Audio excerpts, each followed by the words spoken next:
नमस्कार, मी सुद्धा महाराष्ट्र खबर न्यूज मध्ये आपल्या सगळ्यांचं स्वागत आहे। बातमीचे प्रायोजक आहेत शिगणेश ज्वेलर्स अँड सराफ हडपसर, पुणे। पुणे शहरात कायदा सुव्यवस्था राहावी, नागरिकांना निर्धोकपणे जगता यावं, गुन्हेगारांना वचक बसावा, गुन्हे वाढू नयेत यासाठी पोलीस दल सतत कार्यरत असतं। गुन्हेगारांवर वचक ठेवणं आणि कायद्याचं पालन न करणाऱ्यांना शिक्षा करणं हे पोलिसांचं कर्तव्य। पोलीस रात्रंदिवस न थकता कर्तव्य बजावतात, म्हणूनच आपण शांतपणे राहू शकतो। पण कायद्याचे हेच रक्षक भक्षक बनले तर, कुंपणानंच शेत खाल्लं तर मग दात कोणाकडे मागायची? कुंपणानंच शेत खाल्ल्याचा असाच काहीसा प्रकार पुण्यात घडलाय।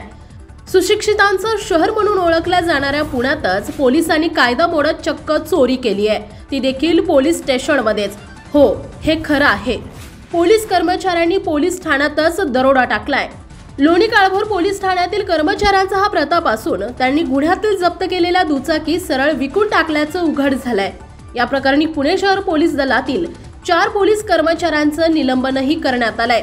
दयानंद गायकवाड, संतोष आंदुरे, तुकाराम पांढरे, राजेश दराडे अशी पोलीस कर्मचाऱ्यांची नावे आहेत। मिळालेल्या माहितीनुसार लोणी काळभोर पोलीस ठाण्यात दुचाकी चोरीचा गुन्हा दाखल झाल्यावर पोलिसांनी एका आरोपीला अटक केली आहे। या आरोपीची कसून चौकशी केली, एक धक्कादायक माहिती समोर आली आहे। लोणी काळभोर पोलीस ठाण्यात कार्यरत असणाऱ्या कर्मचाऱ्यांनी काही दुचाकी परस्पर विकायला सांगितले अशी कबुली या आरोपीनं दिली आहे। या गाड्या स्क्रॅपच्या असल्याचं सांगत पोलीस कर्मचाऱ्यांना त्या बाजारात विकण्यास सांगितलं असेही आरोपीनं कबूल केलंय।